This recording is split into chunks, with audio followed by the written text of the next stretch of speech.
Hi, Sandy. Let me see here. Can't hear you quite yet. Dave is coming to join us in just a bit. Good. Neighbor came. Yes, we're on the call, babe. Okay. What's happened? The The woman, lady, Dad's helping her downstairs. she wants to know more about plants. Yeah. Well, Daddy's telling her more, okay? Okay. All right, we'll say goodnight. I'll say goodnight. Good night. All right, now. Close the door. All right, let me see. I will unmute you. All right, how have you been, Sandy? There, I hear you. Okay. I've been good. Wow, and all that work on the garden, it's been consecutive weeks now. Yeah. Oh, wow. What time is it in Arizona? It is 5 o'clock. We don't nice. have daylight savings here. And so my phone got confused and thought it would be at 4 o'clock instead of 5. Oh, no, I'm sorry. A bunch of walking onions under the roses while I waited. Oh, well, thank you so much for being on and sharing with us. I mean, I am so happy with your progress. Show me again, please. I'd like to see. Walk me through. What have you been? What are these wins? You said hi. Yes, ma'am. But I know Daddy's talking to her. We're on the Zoom call now. we Want to got, say goodnight? want to see my garden? You want to see Miss Sandy's garden? Okay. What does this look like? A pizza. It is a pizza. So this is our pizza garden. We got flood irrigation here, and we got it this week, so everything's nice and wet. We have tomatoes and Mama. herbs and the rest. Mama. And then we're trying to decide which herbs to plant in these other ones. No. There's a kumquat that's going to go in this hole.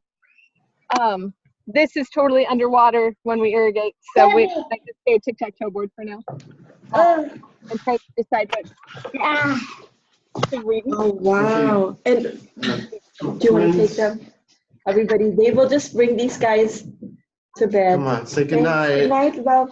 Say Love, goodnight. guys. Come on. Good night. Good night, Simon. That was really cool.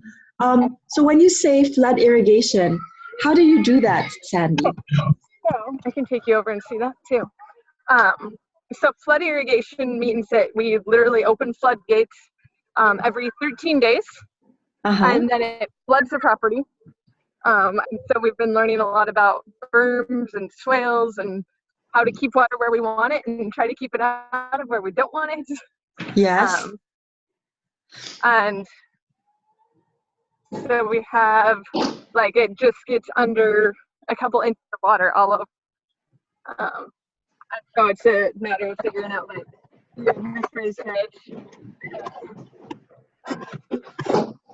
okay. We got, so like right here, the water, can you see my foot there? The top of the water, like, starting to come in right there. Yes. But over here, it wasn't up there, so it's a matter of figuring out, like, how high is the water and flooded. You see that? I'm pointing at the gate. So that gate, we just open it up. Yes.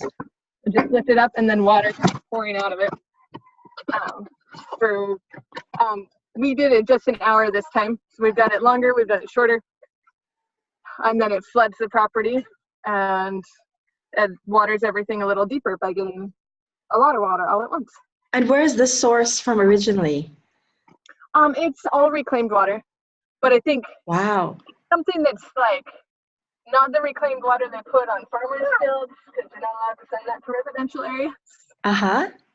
So I'm not sure exactly, but it's still like it goes through a canal over there past that horse pasture in the neighbors. And so it brings in all sorts of other good stuff and not so good stuff. I've heard of people who've got fish coming in their irrigation. Wow. Oh my gosh, that's a novel way that I'm so excited that you guys are using. It's a lot cheaper, and so it's really nice when properties have that as an option. which So did your property come with that already? Yeah, it has to come with it. So that's the school has that. My house doesn't have that. We have to figure out how to water things with normal ways. Right. Oh, wow. Wow. That's amazing. Well, I'm glad that you guys have it. And that the property that you're standing in right now this is your school. Mm-hmm. Nice. So Dave, she was just showing us how they flood irrigate from reclaimed water their school property and the different beds in their school property. So quite a lot, going on there. She has a pizza garden, or herb garden, your meditation. Yeah. patch. So we decided to call the meditation garden is now called the healing garden. The healing garden. Yeah. So it can be like mental, physical, herbal, all sorts of healing. Wow. So what do you have planned for this coming month? Like, what are your aims and goals? I guess our goal has been to push to like get spaces ready to put everything in the ground that we can, because it's getting almost too late to plant out here. We're starting to get the temperatures where it's getting a little bit more summerish and things don't want to start out then. Figuring out like getting the rest of this stuff, getting the healing garden stuff more laid out and in the ground. So you can see it's kind of Are some of your plants, do they require, are they sensitive enough that they might need some kind of shade? Yeah, so another fun thing we did is on, yesterday we went and told a permaculture guy out in Phoenix. He has a farm that he's been doing for like, I guess farm is a loose term, it's smaller property than this one. But he's been doing permaculture stuff in the front yard and backyard. He did the front yard, started it 2 years ago, the backyard last year. And so we went and looked at that, and he's been doing a lot with moringas, which grow crazy fast. So he gave us some seeds. We're probably going to plant those to provide some quick shade, hopefully by summer. Because the only other thing that I could recommend as a very fast-growing shading vine is passion fruit. Oh, passion fruit, yeah. A lot of people do passion fruit. We planted some loofah seeds in some places too. The only problem with passion fruit, it can be kind of invasive. So, Bermuda grass is invasive too. I'd rather deal with passion fruit if it can outcompete Bermuda grass. Then we'd love that. The passion fruit, though, unlike the Bermuda grass, will grow like in a vining type way instead of in a grass type way. So it's like different layers that they would cover. And yeah, Bermuda grass is good for like mycorrhizal fungi development somehow. Okay. So I don't know why, but they have a really good partnership with that. So if that does get into your system, it's not entirely a bad thing. Sorry, I guess I should have explained why you would grow passion fruit. Is that if you create a loose skeletal structure, then you can train the passion fruit up that, and it'll form like a living right. That would be fantastic. Shade cloth. Because yeah, otherwise it would be a matter of like, let's get shade cloth. But if that could grow up, because we're worried about all the baby trees, like we can get a bunch of shade cloths and set those up. But if we could just set up like a passion fruit or loofah would grow there, then that would be. Yeah, because I think that would even be faster than a moringa, because. Okay, moringas can grow like 40 feet in a year, but vines are usually quicker than. Just so you have a different layer that's also being occupied. Yeah. You can do both, or all three of them. Yeah, we'll have to do that. Yes. And then the other thing that I'm looking at, Sandy, I'm sure you guys are mulching with what mulches are you doing to cover the soil? We have Tip Drop, which right now we haven't mulched a ton, but we're going to. We have a big pile of it right over there. And so we'll put that. We need to have barriers because with the flood irrigation, it can just float away.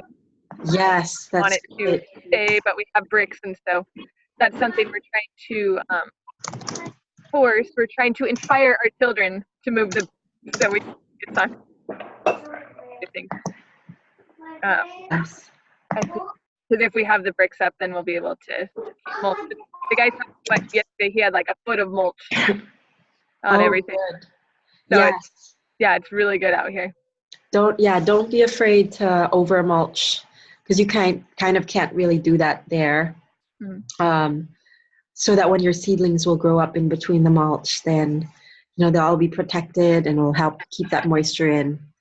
You know this stuff already, Sandy. Yeah, no, that's totally true, and it's good to have the reminders. And we're also trying to find ways to shade the roots of the trees, like sweet potato vines to grow. I think the chickens are small, or beans or something to shade the roots of the trees, because they don't like when they're not shaded. Okay. Sweet potatoes are funny. They start off pretty slow and then they just go bonkers. Okay, so maybe they are growing. As I was looking over there just now, I saw some things popping up. So maybe the sweet potatoes are going to make a comeback, and they didn't get eaten as we thought. Oh, I hope so. Yep. We'll just go get some more, I guess. Okay, so we're looking at, so now it's March 27th, the end of April. You will be having, like, I guess your average is, you'll still probably have like dips into the 35s, it says. Oh no, that's the record low. Yeah, maybe for some records, but it's getting down to maybe the 50s in the middle of the night now. Okay, good. Let me check. Yes, 50s. So it's definitely. You have the 60s. Good, yeah. So you'll be into the 60s the next time we talk. And then 90s will be your average high. So the thing with your climate is that there is a big differential between your night and day. So this coming month will be tricky. You'll probably have to do some shade cloth to make sure that they don't get scorched in the daytime, and definitely that mulch will come in really, really handy. But the classic advice is it's kind of like an integrated lifestyle. So you design your housing along with your garden, which is kind of impractical for most of us, which are designing our gardens after we've built our houses. But taking advantage of the sides of your buildings, which directions they're facing. North, south, west, east. You can get extra shade by taking advantage of shade that's created by the building. Especially because afternoon sun is a little hotter. So if you have a lot hotter come June. So I don't know if your buildings provide any shade as well. Yeah, they do, and that's the Healing Garden right over. The Healing Garden is right over here. Yeah. So there's the building, and then we have this mulberry. It's not going to be huge this year, but it's going to be huge eventually. So that'll help provide a lot of shade. Yeah. And then, mulberries can get really big. Yeah, and so that's why that's there. And so this way is south. So the house is on the west. Oh, the stuff on this side. The stuff on this side is going to be more the full sun type stuff. This side will be more the morning sun. Okay. There's only a handful of things. When things say full sun, that doesn't always mean full sun in Arizona, I've found. Yeah. Because not everything likes 120 degrees. But we're figuring it does and want to grow lots of good healing herbs anyway. So we might just experiment and see what happens to them. Yeah, okay. So so you said that your goal for next month when we see you next is, first of all, we just want to congratulate you, Sandy, and everybody here. Like, Sandy has been working so hard on this property and her own, and this is her school property, and there's several little gardens embedded in her school. So just to give you an idea, I'll walk them through the pictures too that you've shared with us on the forums. So this is your food forest of orange trees there in the background. This is the school as well, right? Yeah, that's the school over the flood irrigation's over there. Uh-huh. And then you have, this is the portion that you just showed us right now. Yeah, I just showed you that. This has all been changed and put off for a little bit later, the rain garden ideas. Okay. We're still going to have a rain garden, but we're working on getting gutters and then piping it uphill, actually, which will be fun. Wow. Okay. You'll be piping it uphill with, you have a motor and a pipe that'll... No, because you just have to have it, as long as it's lower than the roof, then it So if you look up Brad Lancaster, he has some cool videos about stuff. He's like, look, this goes down from this roof and then comes up onto this one and then goes down into this tree. Yes, I've seen that one. The one on the roof, that kind of, hang on a second. Now I've done a little over. Okay. Yeah, that is really interesting that he uses his house. That's like something I'm going to share with some of the other people. I think that's an interesting video. Just trying to see what else you have. And this is what you currently have. And you can see how some of it is in the shade during the afternoon. So over there, we're probably going to have kind of a sitting area because people like to sit and watch the play set anyway in the shade. And then we'll just plant some aloe veras under the eaves there. Because they don't mind the shade and they grow like crazy if they're happy here. And they're useful with all the sun. Wow. I've used my fair share already. You've what? I've used my fair share of aloe vera already. Oh, wow. So there is a lot of aloe vera growing. It grows like crazy. I guess it's from Africa, so it's not native here. But it grows. So that was one idea. But changed that.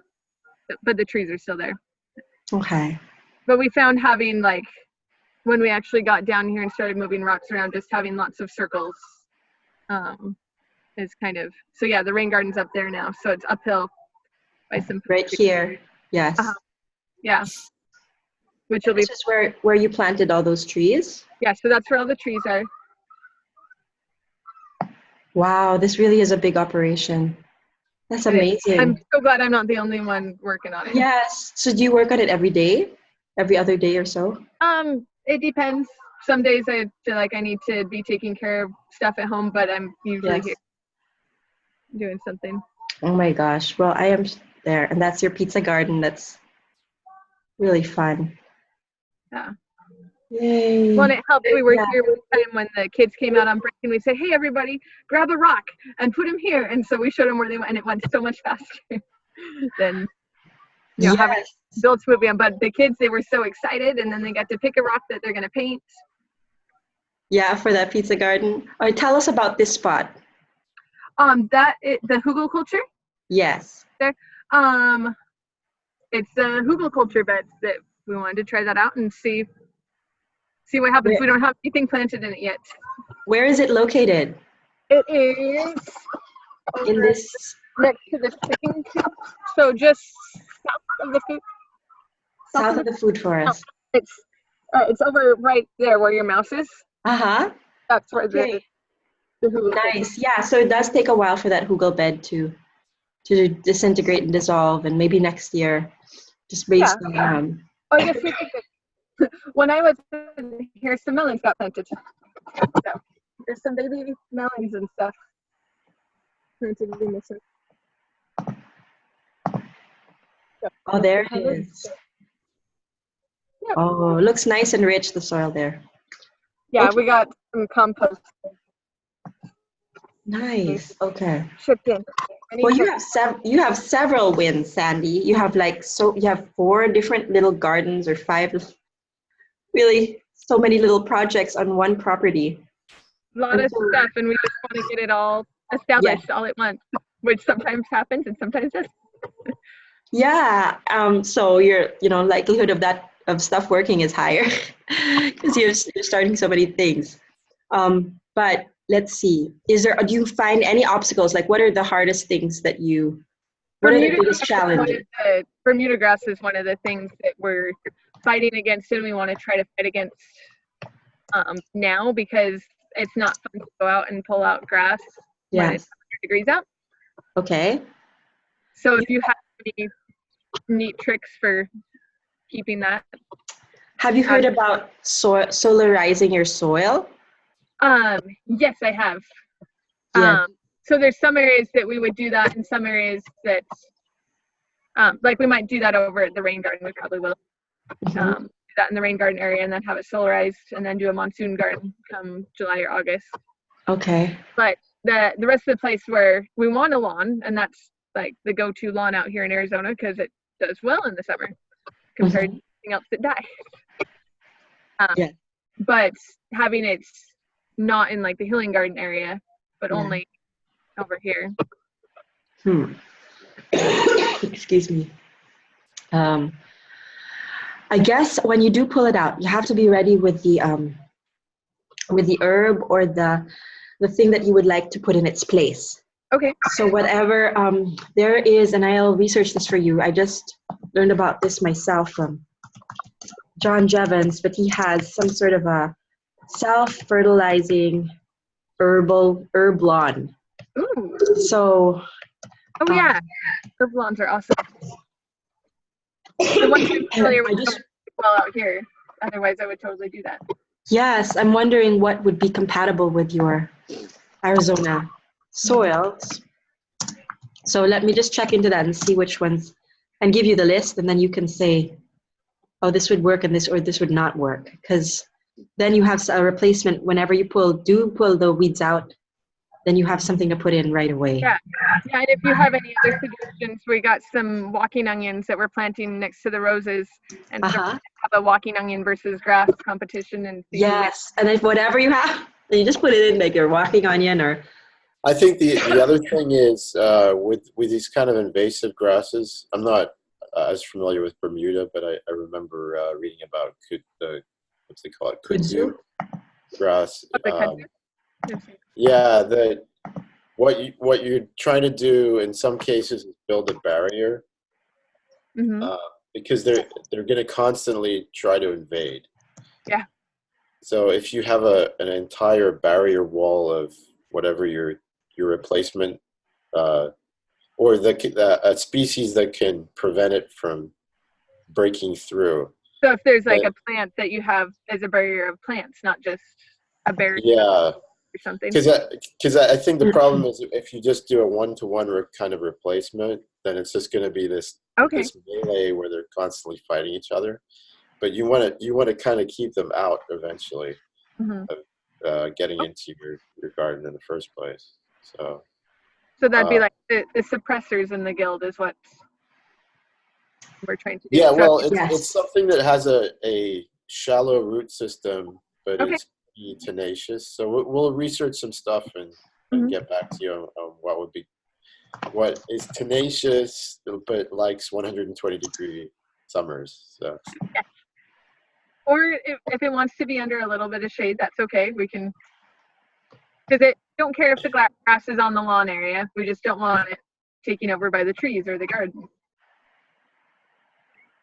Yeah. Yeah. Okay. And then, what one small thing would move the needle towards achieving my goal? So if you want to put in as much, your goal you said was to put in as, you can tell me if I got you right, you put in as much as you can of the healing garden plants. Yeah, a lot of herbs. That's not one small goal though. But probably if we made sure, like, if we got that wall up so that next time we irrigate, we can have mulch that's not going to float away. Put the wall up with the bricks. And if I could get my kids to like do it willingly, that's the biggest goal, because we want it to be a fun family thing and not just like the moms do this and the kids play with each other. Yes. Yeah, I guess you can see if you can incorporate like a game into that. Yeah. I wonder how we can do that. The number of bricks. We don't want anybody getting hurt or anything. The number of bricks that you can lay on, but put on, or maybe divide them into 2 teams and then see if they can give them 2 separate areas. You would probably know better than I. Yeah, I'll think on that, but I will make that my goal, that we want to get, by next irrigation, we want to have a wall. Yep. All right, so that's it. And are you happy with how you're progressing, Sandy? Are you frustrated? Yes, very excited, and seeing like it's been exciting to see stuff develop, that it's gone from like, we tore everything out, was that really a good idea, to like, oh yeah, this is taking shape, it's going to be awesome, we're excited, going to go places. And the insights onto like people areas and plant areas has been really helpful to remind people of, and understanding guilds and stuff. But yeah, so I'm excited. There's some things I wish was going faster, but it's still like a lot of awesome stuff is happening. We just want it all right now, which is not always realistic, and that's okay too. Oh, no, yes. Just be patient with yourself. You're doing so more than anyone I've seen. It's not just me, is why. Yes. He makes all the difference. The community person. Oh, well, I'd like to meet her one day. Her, right? That's right, her fellow mom. Okay, well, thank you, Sandy. If there are any other questions that you wanted to reach out to us with? I don't think so. I will. I've heard good things about passion fruit, so thanks for bringing that up, and I'll probably find a way that we can apply that. Great. So we'll touch base with you again on the other varieties that would help with herbs and 120 degree weather in Arizona. All right. Well, thank you, Sandy. And I will now. Lisa had to go, so we're gonna go and listen to Andrea now, who is just back from her vacation with her daughter. Well, vacation, helping her daughter and her newborn. Andrea, congratulations on your new baby. Your new baby grandchild. Is it a granddaughter or grandson? Yeah, it's a granddaughter. Oh my goodness. Oh, thank God for you taking care of your daughter so well. So she must be so blessed, and the return home must have been bittersweet. Yes, it was. Oh, well, I saw your pictures. Tell us a little bit more about the pictures that you sent. I haven't been able to post them for you on the, let me just pull them up from my email as well, that you have. I wasn't home for 2 months, and my fennel has gone crazy. I've never grown it before. I know, my goodness, I saw that. Now I'm trying to find your email. I don't know if I actually. Was that fennel or dill that was? I thought it was dill. Okay, I'm gonna show it to you. Can you see it, or do I have the camera right? I'm gonna have you. Yes, I see it. Oh my goodness, it's gone bonkers. So is that fennel, Dave? It is fennel. Wow, that's the biggest fennel I've ever seen. Well, it's been growing for 3 months. And that's my cabbage. I guess you can see. Yes. That's the collard that got eaten up, and bugs still like it. And this is chives. Nice and strong. I still have this pepper that's gotten so frozen.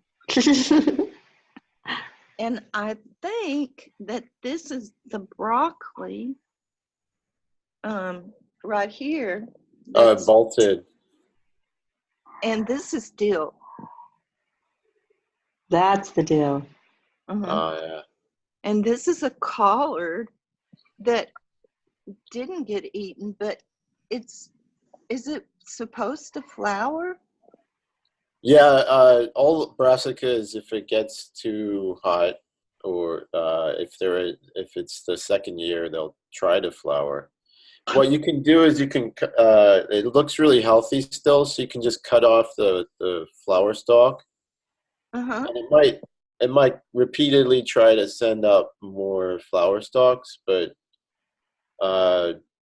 depending on whether it's bitter or not, you can still harvest off of that. Okay. And then this is my oregano. It went wild while I was gone. Wow, Goodness. really healthy. These are my dwarf blueberries. Oh. There's a southern blue, southern high bush. Southern high bush blueberry. Low bush, I guess. No, it's just a miniature blueberry. This is a parsley. It went crazy. And this is the curly parsley. Uh-huh. Oh my gosh. You're gonna eat a lot of food now. I mean, you're all set, Andrea. Come home. You've come home to a feast. I bet that the well, wow, congratulations. That is quite a win. I bet that the collards on the left side that didn't do well, they're probably that way because they didn't have the dill beside it like the other collard did. That's my guess. That's interesting. That's my guess, because some insects don't like that, the aromatic herbs. And then the one on the other side that did well had dill beside it and oregano, right? Yes. So you have all these confusing perfumes like that are confusing the pests, and they're making them think that this is not a collard. And that's probably what made that collard that's flowering pristine. And the other one. The other thing is the flowers on umbellifiers are small, so they attract a lot of beneficial insects. So maybe there's some beneficial insects that are preying on whatever is eating the other collard. I just think it's funny. I didn't think it could even grow back because it was like nothing left, little spindles, but it did. Yeah, I could harvest from that holy. You could harvest from that holy collard on the left too, even though it's been eaten a little bit. But there's some good leaves there that you could still harvest. So yeah, it's amazing that you just leave it alone and and it all came back so much more. So wow, what do you think it was that made it more? Was it more abundant this year than last year, Andrea? Well, last year we planted tomatoes, and I've never grown collards, fennel, or. Are you still there? Yes, I'm here. We're listening. Okay.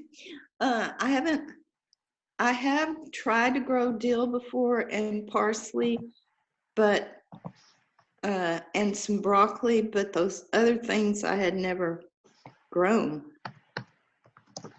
And your parsley, did you ever see it grow that big? No, that's crazy. And the curly looks good. I don't know, what can you do with parsley that already flowered? Oh, or parsley that already flowered, that's right. Well, you can wait for the seeds and collect the seeds off of that one for next year, or to give as gifts. You can also... You can do the same thing with, as you did with, I was saying with the collards, is you can cut it back as well. We have a parsley that survived that's going into its 3rd year now. Really? So, yeah, and it's flowered a couple times, and I just cut it back. Don't pull the whole thing out, just cut it back and it'll come back for you year after year. Cool. Do you do it after it seeds or before? I do it after, just because I want to collect the seeds, but if you don't mind, if you're not keen on collecting the seeds, you can do it now. What do you think, Dave? Sorry. Yeah, no, well, since it's already flowered, you can cut it back. I don't think. it makes much of a difference. Once the parsley gets established, it'll continue to try to grow. The only thing parsley doesn't like is like intense direct sunlight. So Yeah, then that's you might start to see it die. well, that particular area doesn't get a lot of sun. So maybe Well, that's perfect then. That's why the parsley likes it there. Yeah. Maybe in a while you'll be like, oh, I can't get rid of this parsley. Oh, that'd be good. And Andrea, would you still be interested in growing tomatoes this year? Yes. Yes. So let's see, Dave, how do you think we could, it did well in that same location last year, right? Where your peppers were and where the collards are now. It did fine. Would that be where you'd like to put them again this year? You know, honestly, I haven't thought about it because I have not been here. Right, that's true. I got home at 7:30 last night from being away since January. My gosh. I left January 26th and the baby was born January 29th. Wow, so, right on time. Yeah. Oh my goodness. Well, I mean, it's wonderful that it's not too weedy, your garden is, and what's growing there is huge. Yeah, we have had so much rain. It's been ridiculous. And some of the time we covered it, we covered when it was frozen before I left. Mm-hmm. And I think my husband did it once when I was gone, but we missed some time that it went down to 28, I think, but it was like for an hour or less. And probably that particular area has a brick wall, and then our house is in the shape of a U. So it's inside that U. So it gets a lot of shelter. Oh, wow. Yeah. Well, I think that, I mean, so far so good. You have a spring harvest. Maybe this coming month, and you tell me if you have, something different in mind. Just think about what you would like to put next in that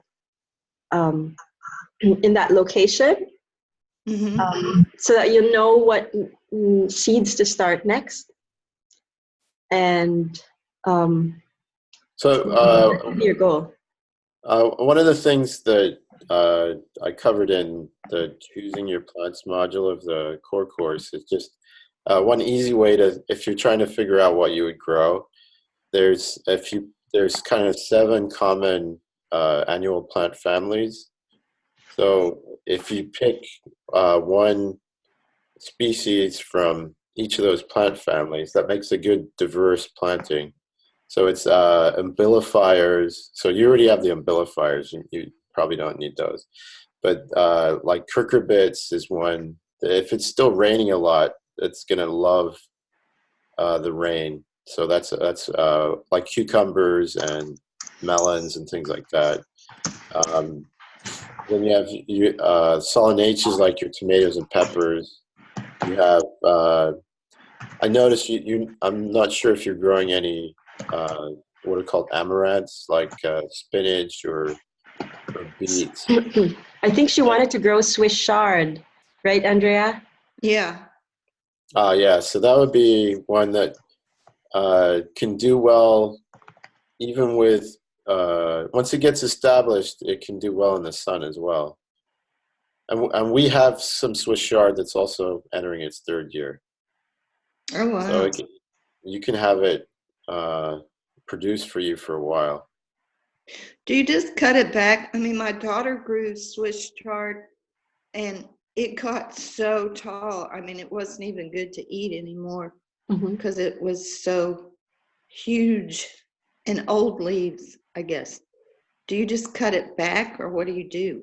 Yeah, if that's the case, I would just chop and drop it. So cut it and then just drop the leaves around the soil so it acts as a living mulch for your soil, your surrounding soil. You know, it's really good to have. The nice thing about your garden is that because everything grew so big, you didn't need mulch because it sort of covered the ground with the plants that were growing so big, and that protected it from over watering, and that protected it from the cold that it might have had. So that'll be the same thing for if you do get anything that's too big for you or too big for you to use, you can't use, or that you find that the leaves are bitter, or you can't eat that much collards anymore. Then you just chop and you drop them in place, and that helps fertilize your soil for future use. Do you have any idea what I should do with that fennel? Last night I didn't even notice how big the bulb had gotten. Oh my gosh. So Dave just did something with fennel recently. What did you do with it, love? I find the easiest thing to do with fennel is you either roast it or it caramelizes pretty well, and then you can put it in like a salad or something like that. I'll look for fennel recipes. That's a good one.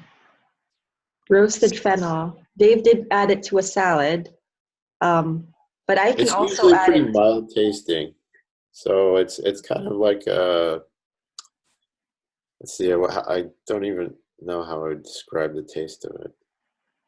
It's very aromatic, for sure. But I also put it in my spaghetti sauces. Some of it, not that much, because I don't want it to. Sometimes I think, it might be too strong of a taste, but then I just chop up that white bulb.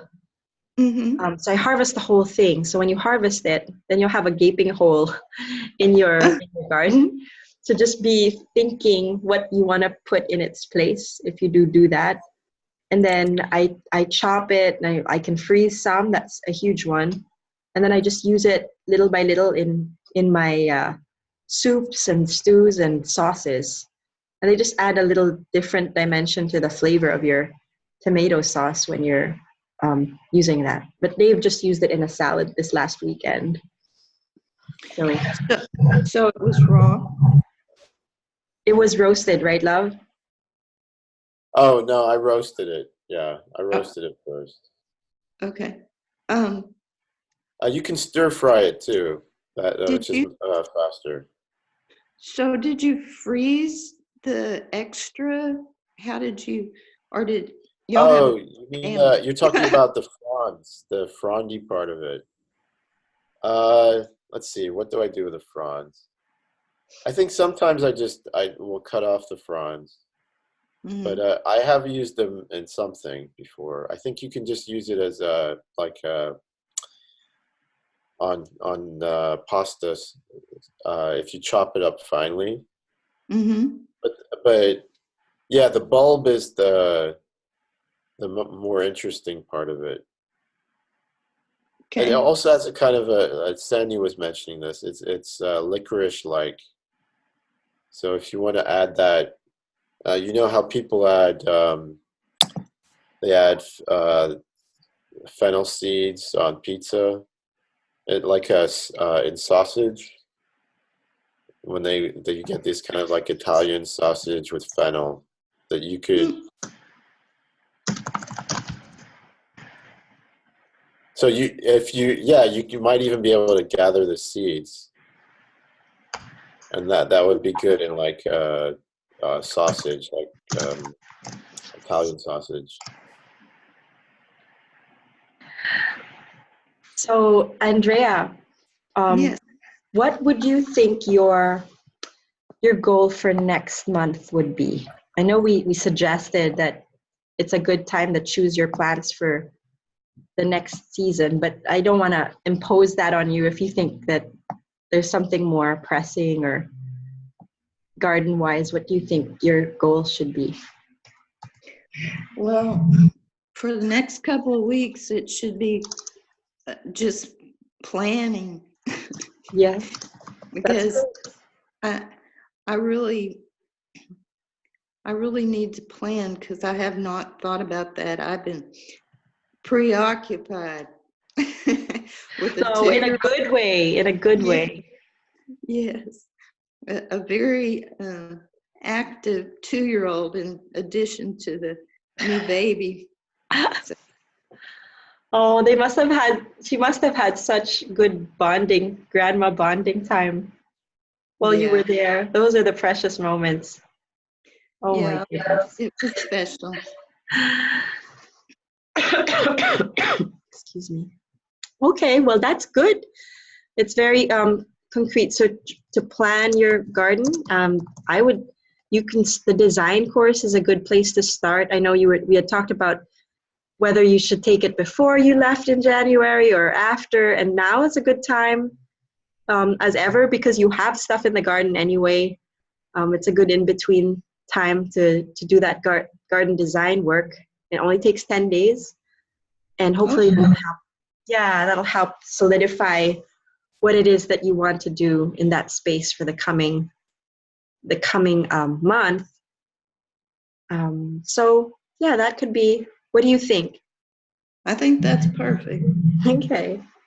Well, do you have any other questions that you wanted to ask us? Or?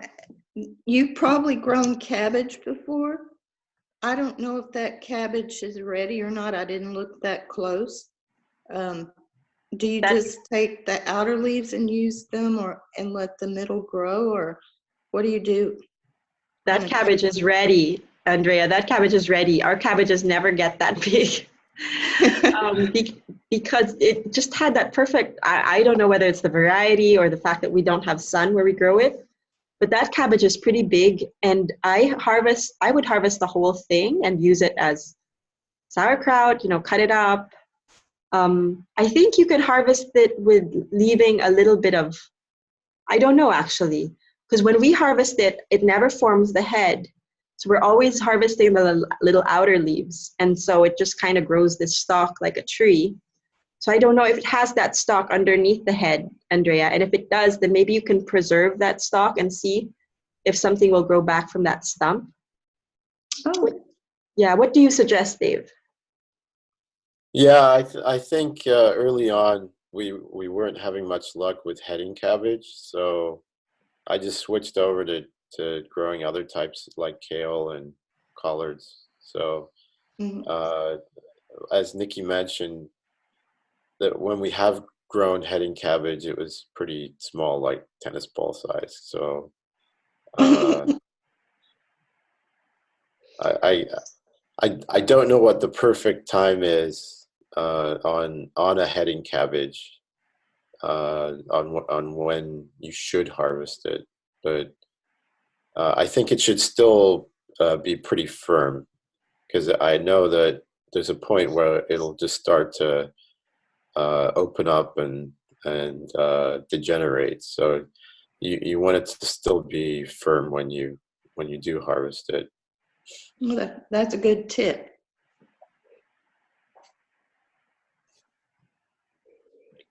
Well, that sounds good. I appreciate that. Oh, you're so welcome, Andrea. Well done. Well done. I'm so happy with what you've grown. And let us know how you use the fennel in the end so other people can benefit from it. I will. Thanks. All right. Well, I'll go ahead and mute. Yeah, thanks for muting you. And Mary Rita Wieners. It's actually Daria again. Oh, hello, Daria. Hello, it's my friend who's got a professional account that I use for different things. Oh, thank you. Thanks to her then for. Yeah. Well, thank you, Daria. There we go. There, yeah. Hello. Hello. The last time we saw your garden, it was growing a few little brassicas, right? You had deer problems, right? Exactly. And I seem to have lost the login information for the forum, so I didn't get to see what your response is, and let them just be busy and everything. So about the fencing or different ideas, and I since have had another idea about the fence. Okay. But my success is that I wanted to get more of the leaf compost, like the mulch leaf compost that Tacoma Park has, and also regular compost through the city. And so I did get several buckets of that up to the backyard with the help of my kids. So it's ready to get dumped into the yard and to figure out the fence thing and to start the sprouts. So, so I've got the earth, the material for the things to grow in better, almost ready to go into place. So not quite the success I wanted, but some. Yeah. So, how was that sprouts? Because I know you had a cat too. Yeah, so we didn't end up, yeah, exactly. So I didn't get to start any of the sprouts at all. And I wanted to,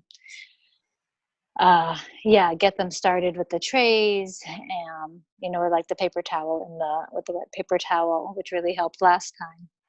And was wondering, like, the seeds that you gave us, I just brought them in here. No, I didn't yet. They're there. Thank you so much for those sprouting seeds, and I didn't get to use any of them yet, but I look forward to getting them started to go into the garden. So what was the protein powerhouse mix? Like, what does that mean? Dave made that up. So these are just for sprouting, and then you eat the sprouts within a week after you. Well, we can do that too. Okay, so that's good to know. Just a mix of, I think it's largely legumes and things that have a lot of, once you eat the sprouts, then they have a lot of protein in them. Got it. Okay, so we will use them for that purpose then. That's good to clarify. And then the other one was like, sorry, I was carrying it with me today, thinking I get to do this with my kids. And like part of the holdup is also that I really want my kids to be involved with this along the way and not just be skipping steps. And so, so anyway, and then the other was a 3-part salad mix, sprouting seeds. And so is that just kind of regular, all wonderful leafy greens that are used in, anyway, I'll let you speak. So that's also the same thing. Those are just for sprouts. Really just to be eaten for sprouts, even though like, They could grow bigger than sprouts, but if you harvest them earlier, they'll probably be sweeter. Another thing that I've been thinking, just to see if you might, your kids, because sprouting, it's an easy win especially for your kids, if you guys can do it indoors.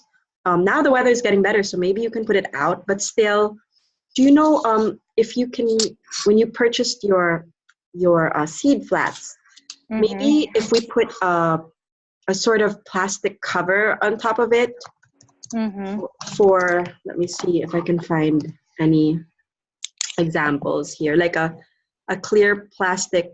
You're talking about a humidity dome, like right? Making a greenhouse of sorts. Yes, I'm just thinking because to help with you only need to like keep them alive for a week and somehow keep them away from your cat for a week. But then it's easy because then your kids and you will see it grow day by day, little by little, and then once you harvest it, you guys will be so excited, that it's an easy win, I got it, and now I'm eating it. So And when we harvest it, like you just take up the root and everything, and then it's just gone, or you're pinching off the top, or that's.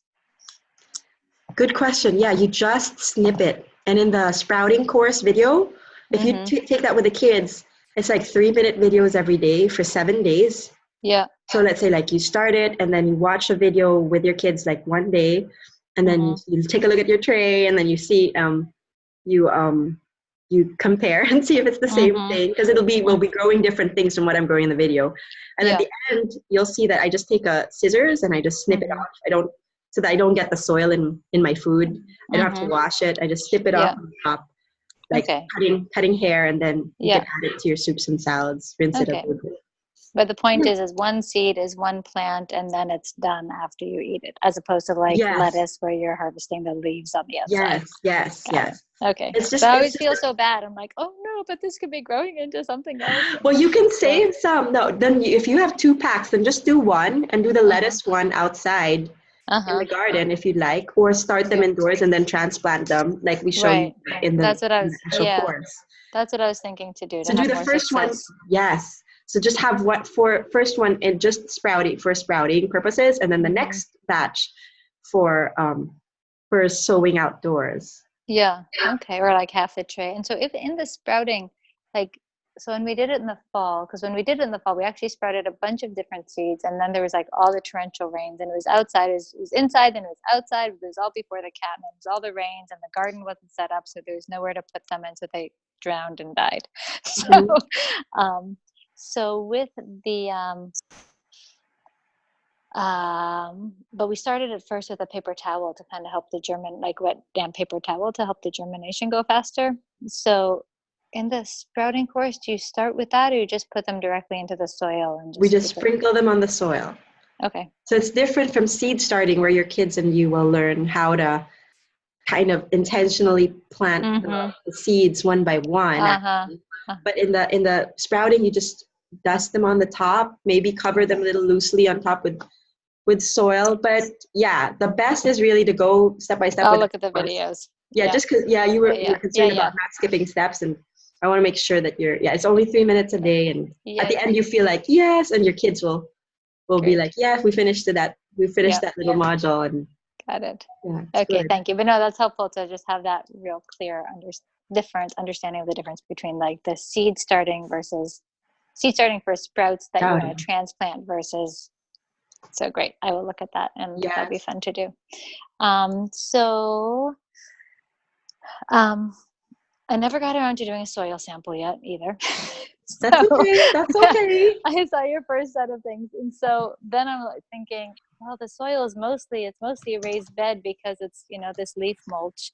So probably it's okay. And I should still go ahead with things, even though I didn't do the soil sample yet. Yeah. Okay. Yeah, go ahead. Take the soil sample when you can. You can definitely, it is raised beds that you're planting in, so that's good. Yeah. But the soil sample is just good because, and then I go about that in garden installation, which you've already done, practically speaking. In the garden installation videos, I go about how to interpret your soil test results so that you can understand what you need to doctor in the soil, or what's going on. But mainly it's to find out is there lead in your soil, if you had any concerns for that at all. And if you don't, no worries. And then if how much of the organic matter is currently present in your soil, and if you know that, if you kind of know the history of the property, then you may not even have concerns about that. But it's good to have a baseline to start off with, so that next year, also to be able to measure. People sometimes like to measure how much carbon do I capture in the soil. And if you have those soil tests every year, that's a really precise way that you can measure that, because then you can see how much carbon you're actually in the soil. There's some quantity that you can make calculations in that regard. Also, you can see how much of soil you're building, how much of that organic matter you're building over time. This year as opposed to next, and then you have a basis. Well, last year it was only this much, but then now the percentage has gone up, and it just gives you like a little bit. Yeah, I'm doing something right about the soil. So that's more on that test level. Now, pH wise, you can even do a pH test yourself. I do it. I have sometimes I buy purple cabbage from the store, and I make sauerkraut with it. But the stuff that I don't use for sauerkraut, I boil up, and then I use the juice as my pH indicator. And this is a good with the kids. pH tests with cabbage juice. Cool. Google up the colors that come up. Yeah. You put if you have little test tubes or mason jars, put the soil in equal amounts from different parts of your garden into the mason jars, and you will find they turn different colors, and according to the color chart that you can find on Google, it'll tell you what pH your soil is for that area. So that's something that you can do at home with the kids if you wanted to. But a soil test would have that for you as well. Okay, and that's with purple cabbage in particular? Yes, purple cabbage in particular. Okay, fun.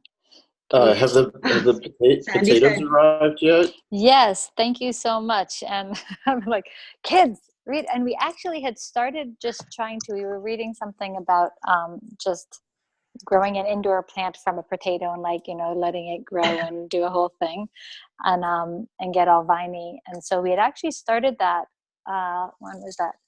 Mid-February, the end of February, I forget the exact date, but sometime in February, I think. And so then when I was looking at the directions, I was like, oh, look, it's saying to do the same thing. Like I hadn't realized that anyway, you're supposed to, you know, do the avocado pit like thing. Yes. But it's been in there for a while, and so I can say it's certainly much longer than 1 to 2 weeks.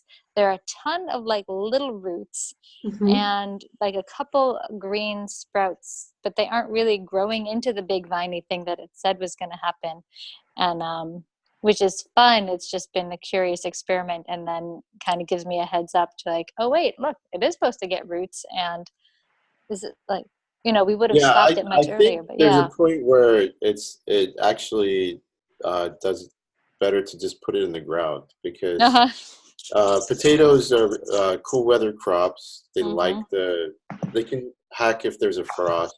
You're not going to really suffer from that, and you will see them just take off once they're in active yield soil outside. So I would just figure out where you're going to put them. And then the spacing, because you don't want to put them closer than about a foot apart from each other. And then I think I have directions, but if you have a big potato too, you want to cut that up into smaller chunks. It doesn't actually. Then you'll have all these different potato plants competing with each other in the same space. So you said like 3 to 4 eyes per chunk. Yeah. Right. Okay. And then like if you cut it up, then you put it out for a couple of days to dry it off, and then we can just put it in the ground after that.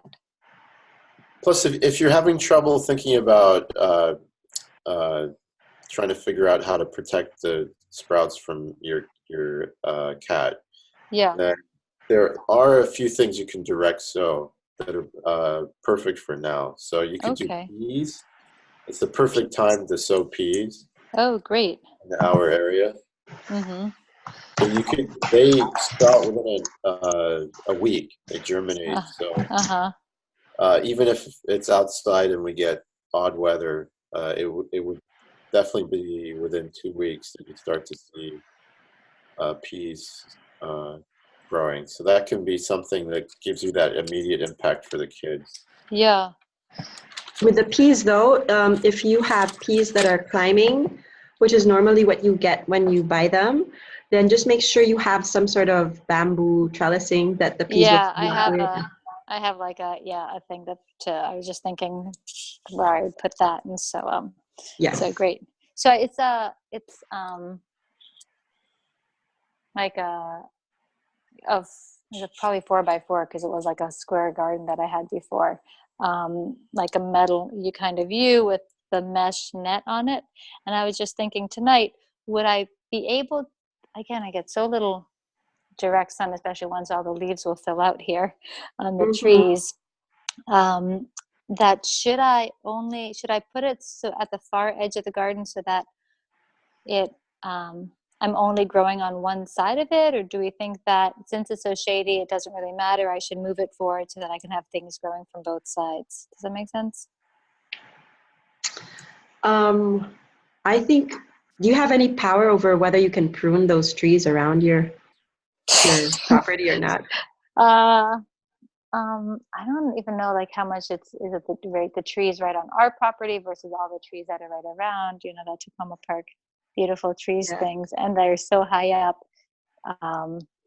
that it's something that we need to, once we see what the trees look like when they fill out, we need to have somebody come anyway and just look at the tree health. But I mean, there is a spot where I put the garden where it felt like one day it was like Raiders of the Lost Ark, like, oh look, direct sun is hitting this one spot. I think somebody put a garden here before. I think that's what's making sense of this crazy, like, what's going on in this backyard here. So the general rule of thumb is that you find wherever north is, and that should be where you have your tallest plants, because that's whatever your tallest plants, you don't want them to block the sun from any of your other plants. So the sun will be coming from the south. You'll still get sun on all your plants, and then you work your way down. So the next tallest would be in the middle, away from the north, and all the way down. What I found is there's just some things that work better in the shade.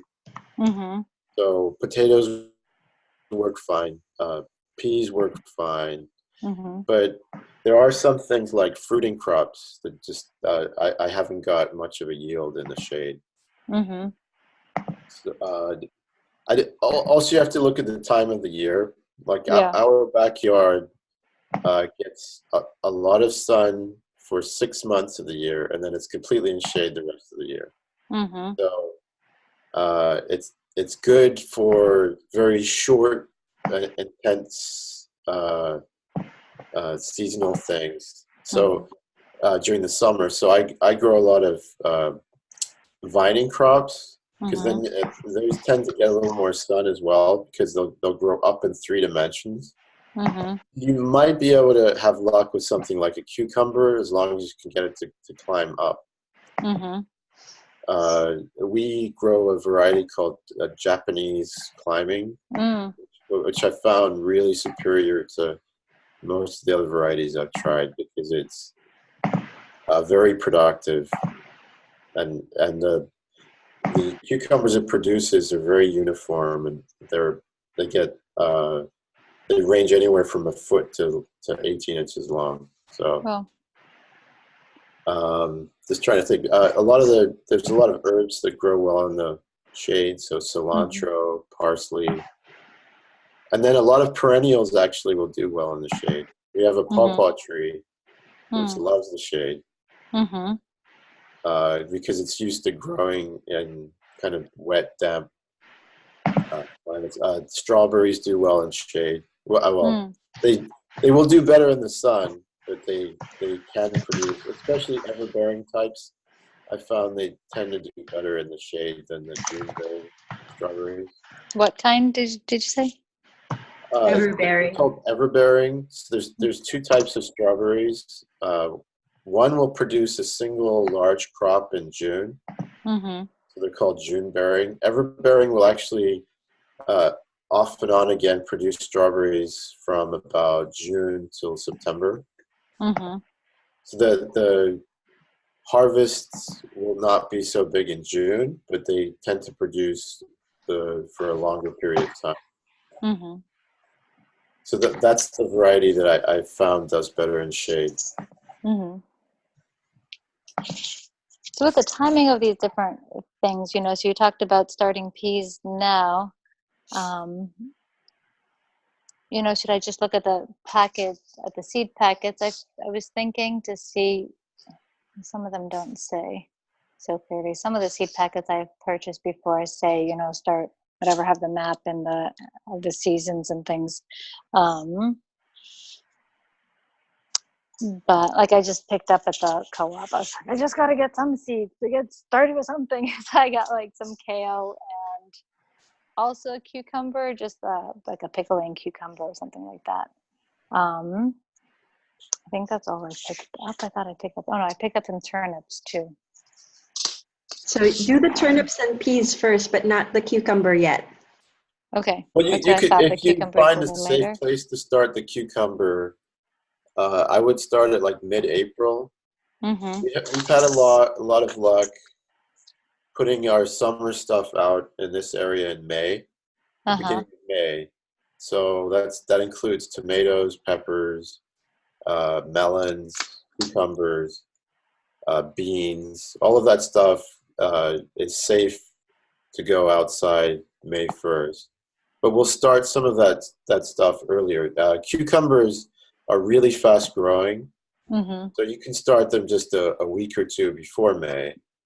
Things like tomatoes take longer to grow. You want to start them now if you were going to grow those. Start them in the trays, that is. With the tops would be okay. Okay. And then you have like really fast growing things like lettuce, or tatsoi, bok choy, like that, which can, from seed, they can reach maturity in about 45 days, 45 to 55 days. Mm-hmm. You can also do things like beets. You may not get a lot of root, but you can also harvest the leaves. The greens are good. Mm-hmm. Okay.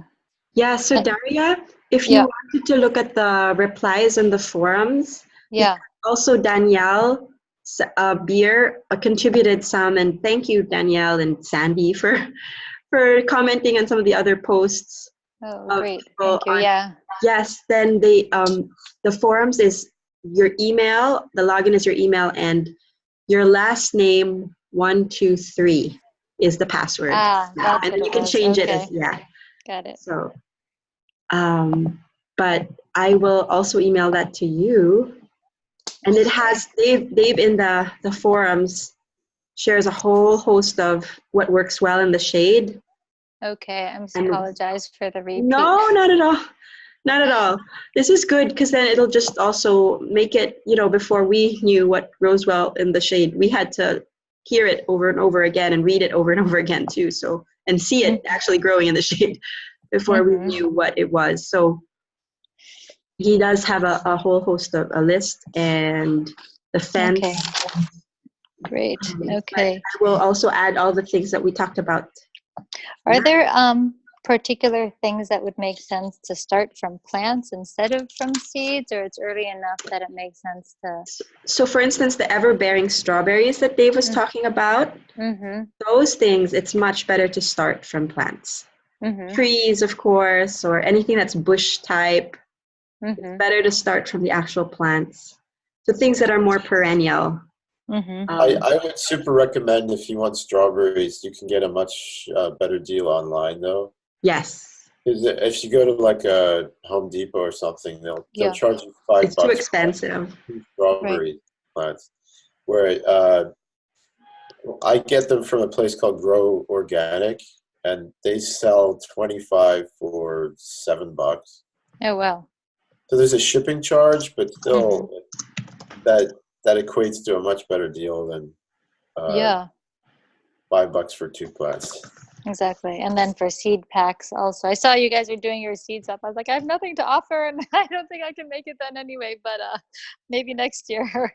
Yeah. Well, there was one of the people on the meetup said she would organize, and I hope it does pan out, she would organize an online seed swap with everyone on the list. So we'll see if because she was a part of another one.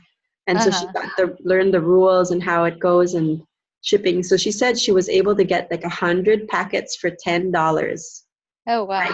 By seed swapping that way. And so she said that a good time to do it would be in the fall. So maybe in the fall she'll organize that for us, and then we'll let everyone know to watch out. Yeah. Oh, great.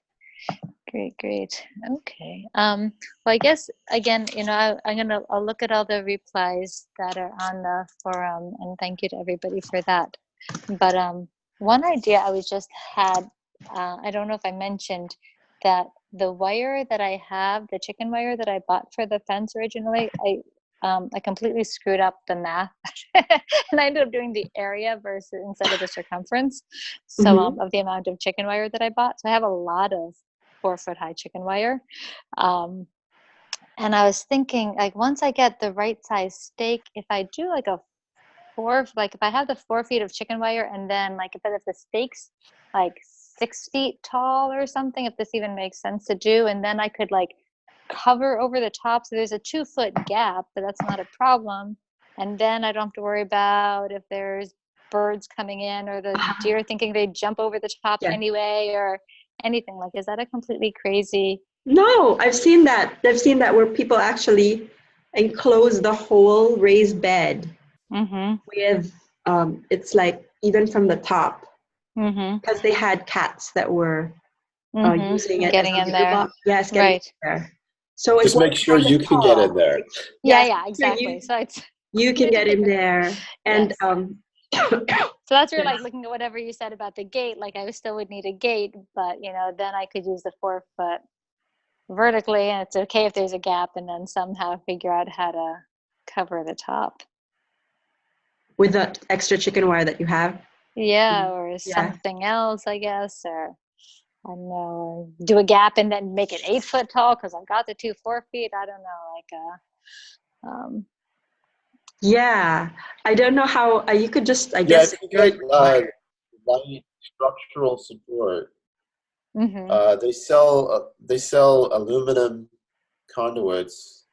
You could also take PVC pipe and bend it. You want light structural components that you would attach the chicken wire to. Yeah. So I would look at those two things because they sell them in 10 foot, even 20 foot lengths. And you can do a lot with those. Even if it's a very small diameter, I found those, especially the aluminum conduit, to be very strong. Okay. So what do you think your goals for next month should be, Daria? Getting those a little bit of dirt into the little spots they actually have right over there, and getting those seeds in the ground and getting the fence around so that we can know that after all our hard work, it's still going to, something will be able to grow. Good. Yeah. And then, start with the sprouts. Yeah. That'll give you a little more confidence. You're already at, your garden is there. It's ready, waiting for your seeds. And waiting for the fence to protect it. Waiting for the fence, yes. And then that stake, that's on the forums as well. So if there's anything between then and now, just reach out, as you all know. Thank you. Pardon? We have these thorny gooseberries that Nikki made me dig out. If you don't mind horrible thorns everywhere, but tasty fruit. And I don't think that any other kind of animal will go after those because there's thorns everywhere. But if you want those, I have 2 or 3 of those. Okay, yeah. Is it that much? It's that much worse than like raspberries or something, I guess. Are your raspberries thorny? Raspberries that have little thorns. These are each thorn is about this long. And we have something thorny growing in the back. I'm curious to see. Also, like, I should get this thing out, and I should see if there's any fruit on it first. Yeah, maybe I'll put some along the side or something, and then we can see. Sure. Okay, when we're up there. Yeah, exactly. Let me know. We might email you. Definitely. Yeah, definitely. Thank you so much for sending the potatoes. That was very sweet and generous. Oh, you're welcome. You're doing good here. So don't discount all the stuff that you've already done. And I'm sorry that I don't have your video in the forums because the link to the video you sent me expired. If you want to send it to me again, it would be great. Okay. I don't want to get you to more than that. Really, the most important thing is that you're actually growing and harvesting soon. So yeah. Thank you. You're welcome. Great. Anything else? Wait, I guess just a question. So of course the garden's in the back of the house, and there's these 2 spigots on either side of the house by the back of the house, but neither of them seem to work or move or anything like that. So so I don't know if there's like some crawl space that we need to turn something on from under there or what we do, but once we start growing, we're going to have to figure out how we're getting water easily to the garden. One thing I would check is in our house, there's a separate shut-off valve for the outside drains. So, and for us, it's underneath our kitchen sink. So it might be in you might have to kind of imagine as you trace back from wherever the spout is on where there may be a shut-off valve. Yeah. If there is, maybe they're not working, but there might be a It's usually like a lever that you either turn it off or on. It's just a straight lever that's on the pipe.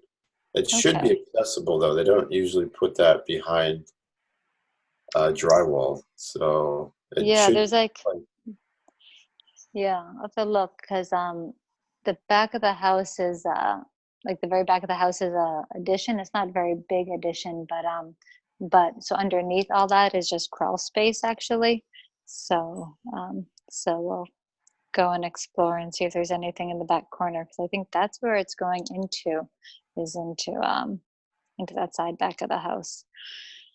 And for the amount of rain that we get here, yeah, area, I am not that worried.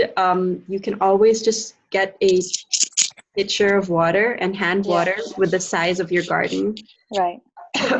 Or a big bucket and hand water that way. If for instance, the spigot issue is not resolved, right. But yeah, it would facilitate your gardening if you found that water source. So I know for my experience, that was also for maybe a year we didn't have that, where we burst our pipes and we just didn't fix them, and so we didn't have water to the backyard. But we mulched really heavily, and now the problem is fixed. But it's so much easier now to clean things off, clean my shovel and spade and things, because I have a water source in the back. So yeah, it's not the end of the world if you don't figure it out this year, but it's good. It'll be good ease of gardening purposes to have it fixed. Great. Yeah. So I was thinking, do I need to get a rain barrel and how's that and get that all set up? And but yeah, it's not too big of a space right now. So yeah. So great. All right. Well. Okay. Well, thank you both so much. I know. Sorry that no, got late too. No, not at all. Thank you. Worked out. So okay. Thanks for hopping on the call. Yeah, the kids are like, I have to go to a call. You have to go to sleep by yourself now. Oh, so it's about the gardening. He said, okay, I'll go to sleep. You have to come back to bed afterwards. I said, okay. Oh, yeah, that's what we were in the beginning. So they're all asleep now. Great. But thank you, ladies. Okay, thank you Daria, so much. You're so welcome. All right, we'll see you again next month, everyone. Very good progress. We hope that, we just see next month, we will see all the things come up that you will be planting now. So Sandy, I know you are so, don't let all that, the fact that things are bare now fool you. I know you're not, but it's going to be a good before picture from when you'll come back in the months to come and show us everything in bloom. Same time next year, I'm sure it'll be totally different. So you're just laying the foundations. And Andrea, we will talk to you next month, hopefully, and see your plans. So good night, everyone. Bye-bye. I'll end this now. Good night.